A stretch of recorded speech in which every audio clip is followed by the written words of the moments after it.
Hello class, we are ready to start today in studying Joshua 10. Do you remember last week that group of people with whom the Israelites made a covenant? They made a covenant with the Gibeonites. Remember, the Gibeonites said, "Oh, we come from a far away country. You see how worn out our sandals are and how dry and moldy our bread is. And we come from a far country to make a covenant with you." And Israel made a covenant with them. Well, that doesn't go over well with some of the cities of the land, because they know that Gibeon has mighty men. And what we have is we have some of these kings coming together. This is Adonai-Zedek, the king of Jerusalem. And he gathers 4 or 5 other kings in important cities of Judah, and they said, "We don't like it that Gibeon has joined the Israelites." And so their determination is all these kings are going to bind all their forces together, and they're going to attack the Gibeonites. Okay? Now, the Gibeonites are worried, and they come to Joshua and the Israelites, and they said, "Please come save us. Come save us. Come deliver us." You see, they are going to be woodcutters and water carriers for the house of God. But here in Joshua chapter 10, they beg Joshua to come to their aid and to fight their enemies for them. But this is a big task.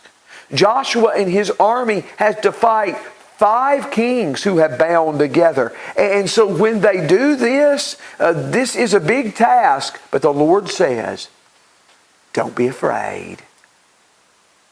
I'm going to give them into your hand." They go out to battle against these 5 nations, and the Lord sends hailstones. Boys and girls, I think there's a hailstorm coming this way. This way. And I want to tell you, I'm scared, boys and girls.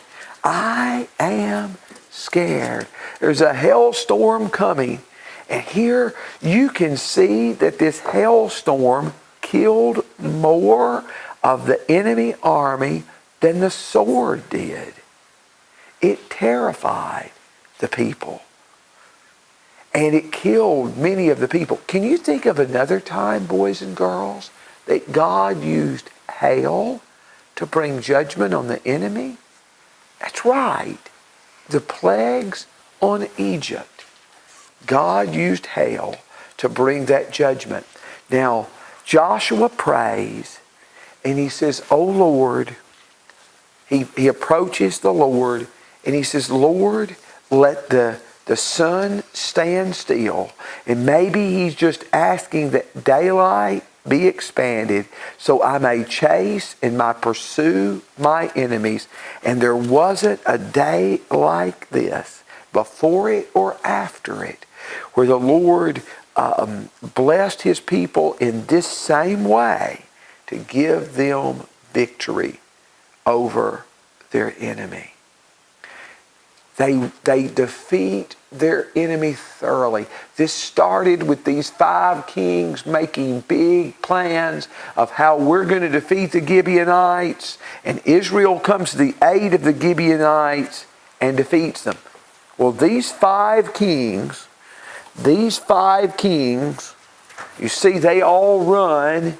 They know their forces are defeated, and they all run into this cave and hide from Israel. They run into this cave. Well, Israel knows they're in there. And when they know they're in that cave, Israel says, "Let's put big rocks over that cave where they can't get out." And so they put rocks over that cave and won't let the men out. And says, "In the meantime, I'm going to set some guards right here, but I want you to go and you to pursue all their armies and defeat them." And they pursued their armies, and they defeated them. And they brought out these 5 kings. They brought these 5 kings. After they'd conquered all their armies, they brought out their 5 kings of the cave. And a matter of fact, we have with us this day one of their kings who has been captured.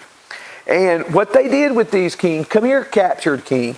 And they come here, they brought these kings that were captured, and they said, sit down. And they sit down, and he says, put your feet on their neck. And he said, and they put their feet on their neck. And Joshua says, this is what you're going to do to all your enemies under the land. You're going to defeat them thoroughly, and you're going to put them under your feet. Do you remember, boys and girls, when the New Testament says that all enemies are going to be put underneath our feet in 1 Corinthians 15? And the last enemy under our feet is death. Just as surely as God conquered these kings of Canaan, God is going to conquer the death. God's going to conquer death. So, king, go, be executed. And then let's look at this map. Israel has conquered cities like Jericho here in the center of the land. They conquered the kings of Jerusalem and Lachish that we just studied about in the southern part of the land. Well, now they're going to conquer the northern part of the land, and they go to a city in the north named Hazor. Hazor. Let me tell you something interesting, boys and girls, about these cities.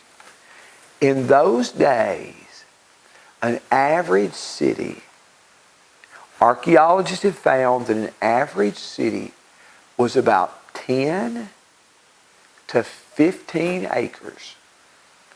10 to 15 acres. Do you know how big Hazor is? Hazor is 200 acres. My point, for cities of that day and time in Palestine, Hazor is a virtual New York City in the midst of Palestine.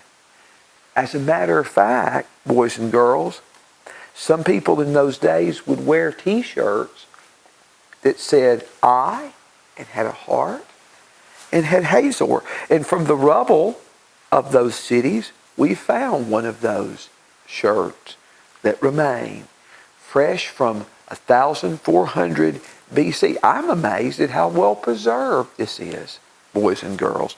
But I, heart, Hazor, they were around all the time in the land. And Hazor, the king of Hazor, Gibeon, gathers together a big army. And this army is a virtual who's who of God said who Israel was going to defeat when they come into the land. All these people. And this is the biggest army Israel has fought. And they have an army as big as the sand on the seashore. Now, those are words that describe something in great abundance, but here it describes the enemies of God's people. And the most powerful weapons in those days were horses and chariots. We may think of tanks, we may think of bombs, but their most powerful weapons were horses and chariots. And so in this passage, in Joshua chapter 11, you find this enemy coming out against Israel with great numbers, with horses and chariots. And God tells Joshua, don't be afraid. I have given them into your hand. You're going to win victory over them. And God gave him victory over this army. Even though the enemy was bigger, they had more numbers, they had more powerful weapons, God gives Israel victory. And when God gives Israel victory, the text tells us that they burned the city of Hazor. God gave them this city that was so big, had such a powerful army. God gave it into their hand. Our God is so great, so strong, and so mighty. There's nothing that He cannot do. I would invite you to have your mother and father to read the stories of Joshua 10 and 11. We went through Joshua 10, 1 through 27, and Joshua 11, verses 1 through 15. Have them read those with you. May God bless you until next time.